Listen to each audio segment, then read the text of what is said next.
માછલીઓના મોત મામલે નાથાલાલ સુખડિયાએ આવેદનપત્ર પાઠવ્યું। અમરેલીની સેંત્રુજી નદીમાં કરોડો માછલીઓના મોત મામલે નાથાલાલ સુખડિયાએ આવેદનપત્ર પાઠવ્યું। વડી ડેમમાંથી છેડાયેલા પાણી બાદ સેંત્રુજી નદીમાં માછલીઓના મોત થયાનો આક્ષેપ। પાણીમાં ઝેરી પદાર્થ કે કેમિકલ્સ ભળ્યા હોવાની વ્યક્ત કરાઈ શંકા। ફતેપુર, ચાંપાથળ, દેવભૂમિ, દેવળ, નાના મોટા ગોખરવાડા સહિતના વિસ્તારોમાં પાણીના સેમ્પલ લઈ તપાસ કરવાની માંગ। ગુજરાત પ્રદૂષણ નિયંત્રણ બોર્ડ દ્વારા તપાસ કરી જવાબદારો સામે કાર્યવાહી કરવાની ખાતરી અપાતા કલેક્ટર।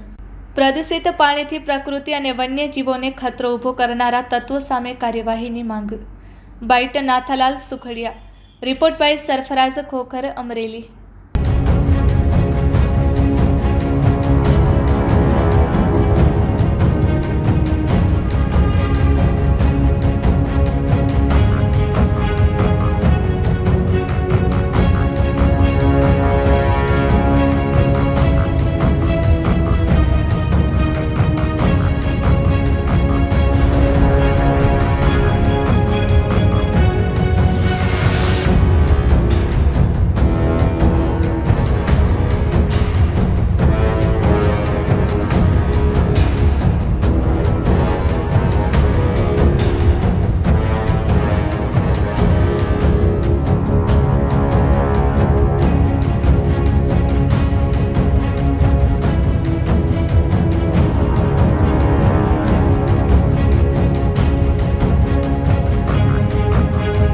અમારે દેવભૂમિ દેવળિયા ગામ, ગોખરવાડા, ચાપાથળ, ફતેપુર, ખંભાળિયા વિસ્તારમાંથી ઠેબી નદી, વડી નદી પસાર થાય છે। એની અંદર ગત છેલ્લા 5 દિવસથી વડી ડેમને રિપેરિંગને કારણે ડેમમાંથી પાણી છોડવામાં આવતા છેલ્લા 5 દિવસમાં કરોડોની સંખ્યામાં બંને બાજુ પાળા લાગી ગયા। માછીઓનો તમામ મચ્છીઓ લગભગ મૃતપાય થઈ ગઈ।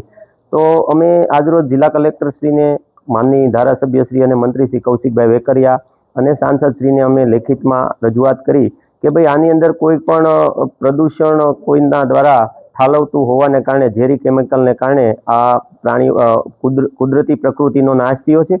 ભવિષ્યમાં હવે થોડા દિવસો બાદ આ ઉનાળાનો સિઝન હોય અને આ વિસ્તારમાં એશિયાટિક સિંહો વસે છે, બીજા પક્ષીઓ, પ્રાણીઓ, પ્રકૃતિને મોટું નુકસાન થાય એમ હોય તો આ પાણી બાબતે જે કોઈ ઠાલવે છે તેમની તપાસ કરીને પગલાં ભરવા અને પાણીનું લેબોરેટરી કરાવી જીપીસીબી મારફતે આ વિસ્તારની અંદર સર્વે કરીને કોઈ પણ કંપની કે ઉદ્યોગો દ્વારા આ નદીની અંદર ઝેરી પદાર્થ ઠાલવવામાં આવતો હોય તો એને જવાબદાર ગણી અને કડક કાર્યવાહી થાય અને ભવિષ્યમાં આવા કુદરતી જીવો કે જે પ્રકૃતિને કાયમને માટે ચાચવે છે એવા પ્રકૃતિના જીવોનો ફરીવાર આવો અકુદરતી રીતે મૃત્યુ ન થાય એ જોવા માટે આજે કલેક્ટરશ્રીને મળ્યા। કલેક્ટરશ્રી દ્વારા જીપીસીબીને જાણ કરવા માટેની અમને ખાતરી આપવામાં આવી। વિશ્વાસ રાખીએ અમે કે સરકારશ્રી ગંભીરતાથી આ બાબતને લઈ અને આની તપાસ કરે।